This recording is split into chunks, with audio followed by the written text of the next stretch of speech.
এই বাংলায় ঠাই হবে না, মুসলমানরা জেগেছে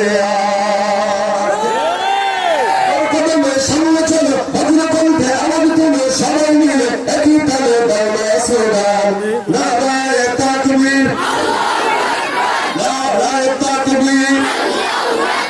ইসলামেরই জন্য দেশের হয়েছে জন্ম, ইসলামের বিরুদ্ধে গেলে দেশ হবে ভিন্ন।